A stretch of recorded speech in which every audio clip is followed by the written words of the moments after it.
Montana Territory, 1878. Wind swept through the valley like a lonely drifter, carrying the bitter chill of autumn across the endless prairie. 23-year-old Clara Sullivan stood on her small homestead's porch, auburn hair dancing in the breeze as she gazed toward the distant mountains. 6 months a widow, she'd grown accustomed to the silence that followed her through empty rooms and across the fields she tended alone. Clara brushed a strand of hair from her face. Her blue calico dress faded from countless washings. At her young age, she'd already learned the harsh truth of frontier life. The West had no patience for weakness, and love was a luxury few could afford. Her husband Thomas had proven that when a Blackfoot raid had left her alone with 40 acres, a small cabin, and the crushing weight of solitude. No use dwelling, she murmured to herself, a habit born of too many silent days. The bread dough needed her attention, and the chickens wouldn't feed themselves. Survival demanded focus, not dreams of companionship. Clara had convinced herself that independence was safer than reliance on another heart that could stop beating without warning. What Clara wanted was simple: to maintain her homestead, to prove to the neighboring farmers who whispered about the poor Sullivan widow that she could survive without remarrying. What she refused to acknowledge was her deeper need, the ache of loneliness that settled into her bones each night, heavier than the quilts she pulled around her shoulders. The morning had begun like any other until the sound of approaching hoofbeats broke the familiar rhythm of her day. Clara reached for her husband's old rifle before stepping outside. Visitors were rare this far from town, and rarely brought good news. A bay horse appeared over the rise, its rider slumped precariously in the saddle. As the animal drew closer, Clara could see the man was barely conscious, his shirt dark with blood that had dried in rusty patches across his side.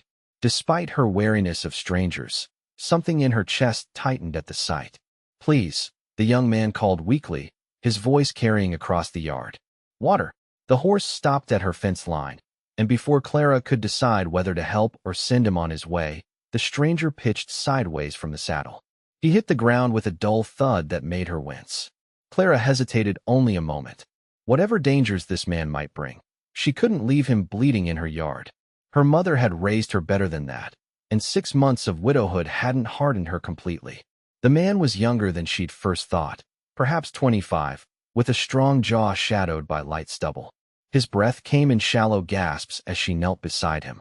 A knife wound cut across his ribs, not immediately fatal, but serious enough. "My name's Jack Parker," he mumbled as she helped him to his feet. "Got into some trouble in Fort Benton." "Clara Sullivan," she replied, supporting his weight as they stumbled toward her cabin. "And trouble seems to have found you rather thoroughly, Mr. Parker." That afternoon changed everything. As Clara cleaned Jack's wound and stitched it with steady hands, she found herself talking more than she had in months. Perhaps it was the relief of another human presence, or maybe the fever that made him a captive audience, but words spilled from her like water from a cracked dam. "My husband thought we'd make our fortune here," she told him as she pressed a cool cloth to his forehead. 18 months later, he was buried on that hill yonder. 23 is too young to be a widow, don't you think?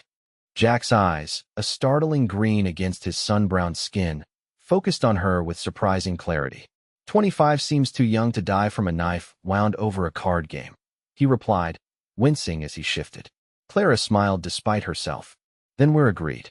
You'll stay alive, and I'll keep baking bread."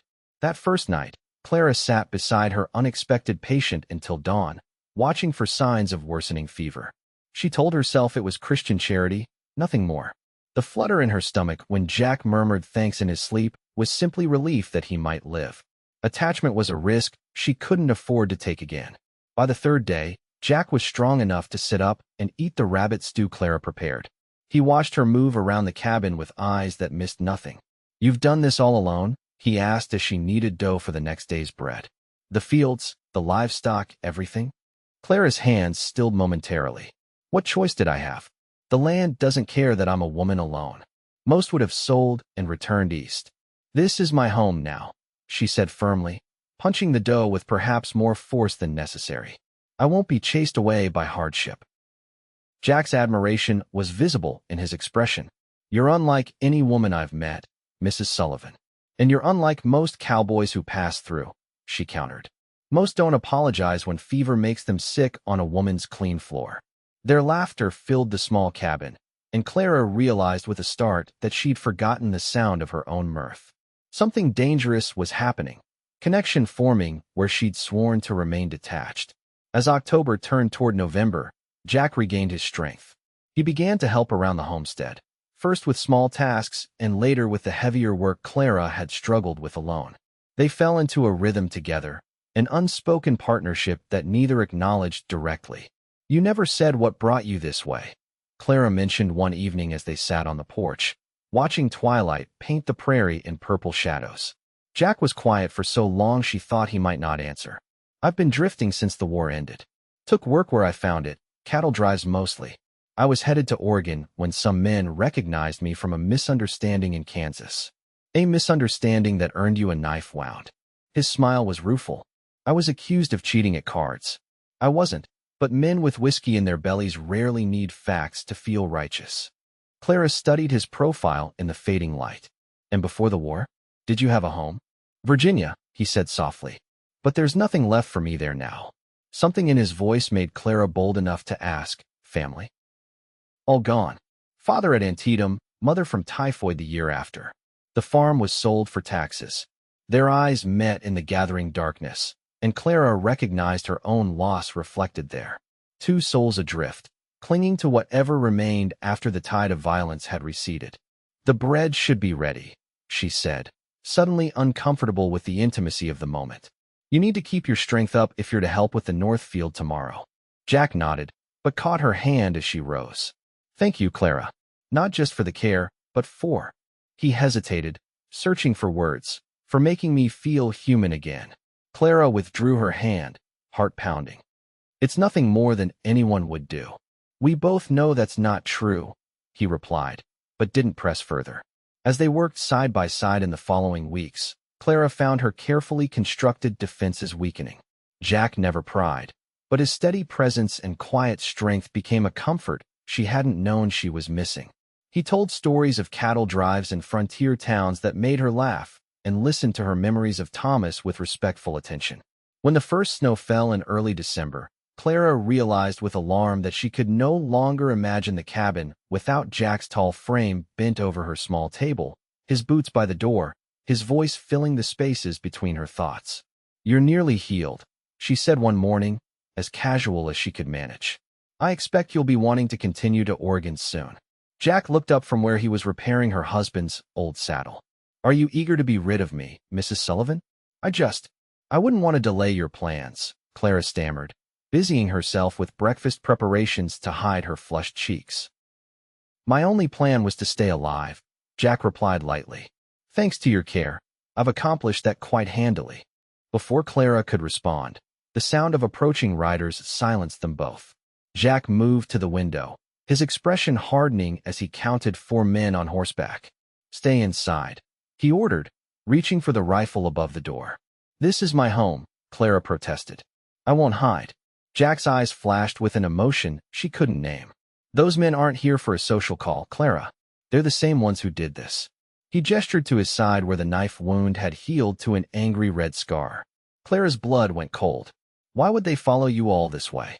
"Because I took something that belonged to their boss when I fled." Jack's voice was tight with regret. "I never meant to bring trouble to your door." Before she could question him further, a voice called from outside. "We know you're in there, Parker. Send out what you took, and maybe we'll let the lady live." Jack's face went pale. "Clara, I'm sorry. I should have been honest with you." "Honest about what?" Her voice was barely a whisper. He reached into his boot and withdrew a folded paper, yellowed with age.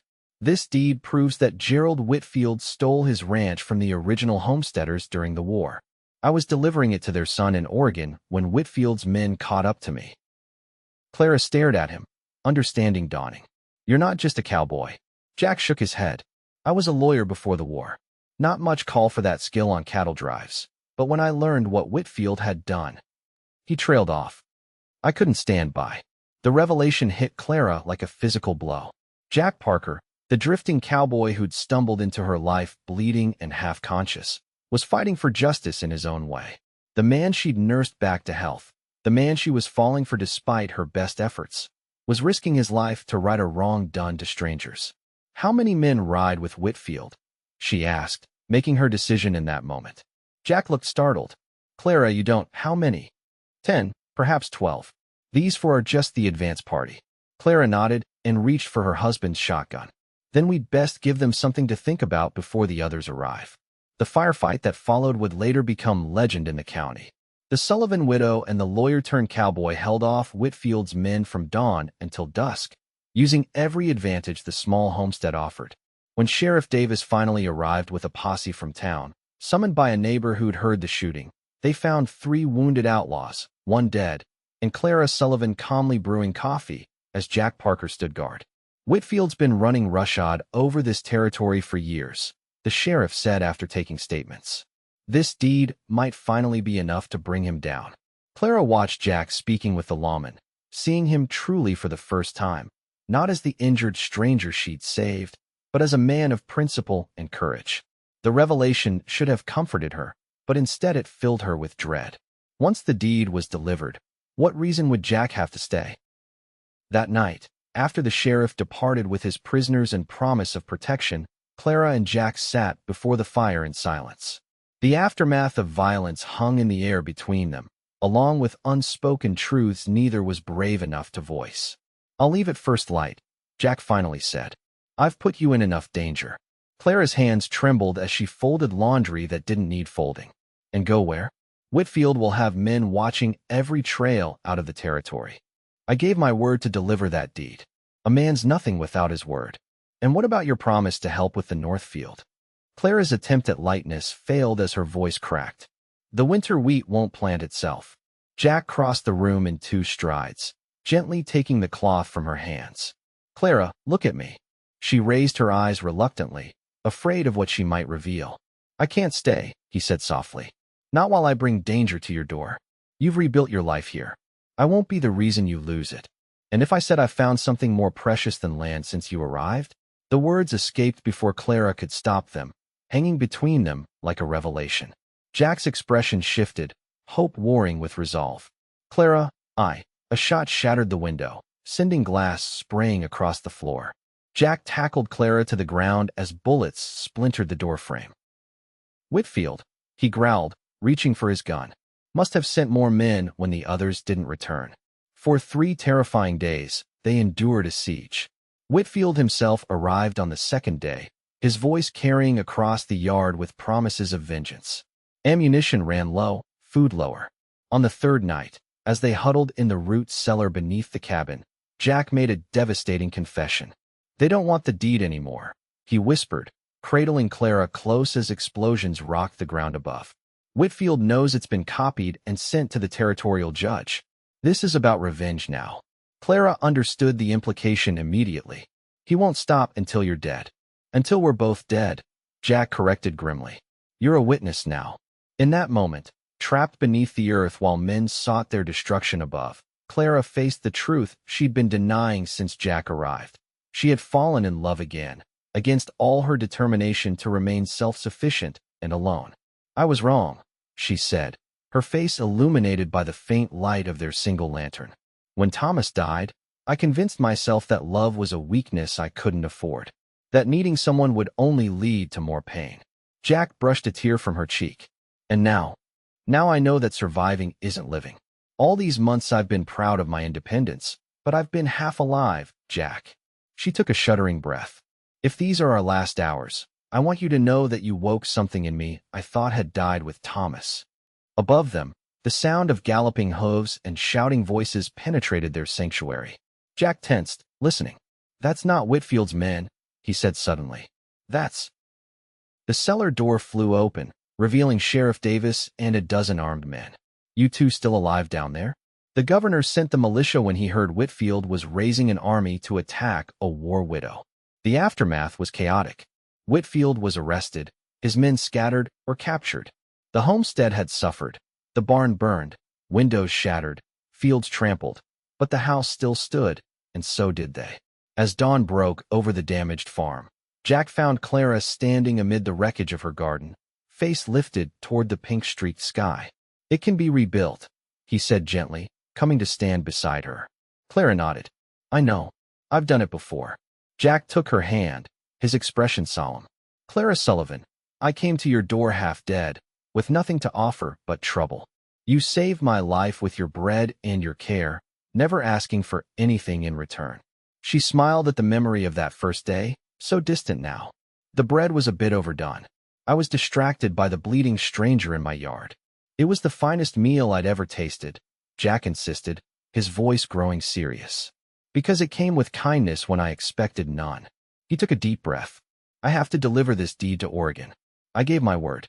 But I'm asking, hoping, that you might consider waiting for my return. Clara studied him. This man who had turned her carefully ordered world upside down. And what would I be waiting for, exactly? Jack dropped to one knee in the churned mud of her garden, still holding her hand. For a lawyer with a questionable talent for cowboys who would offer you his name, his heart, and every day of his future, if you'd accept them. Clara's eyes filled with tears as her walls crumbled completely. The woman who had sworn never to risk her heart again found herself pulling Jack to his feet. I won't wait, she said firmly. Jack's face fell until she continued. I'm coming with you, Clara declared. We'll deliver the deed together, then return to rebuild what's ours. This land, this home, it will still be here. And we'll face whatever comes side by side. Spring found them standing again on the porch of the Sullivan, now Parker, homestead, surveying the new growth emerging from winter's retreat. The journey to Oregon and back had taken months, but they'd returned as husband and wife, their shared purpose forging a bond stronger than either had thought possible. Do you regret it? Jack asked, his arm around Clara's waist as they watched the sunset paint the rebuilt barn in gold. Trading your independence for a partner? Clara leaned into his embrace, feeling the steady rhythm of his heart against her cheek. I learned something important, Jack. True strength isn't found in standing alone. It's in choosing to stand together, even when the winds blow hardest.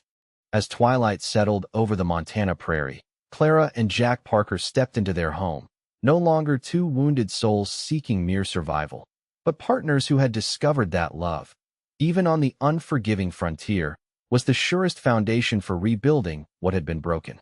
And though Clara would always remember the day she baked bread for an injured stranger, what she cherished most was how that simple act of kindness had returned to her 100-fold in the love that now filled every corner of her once empty home.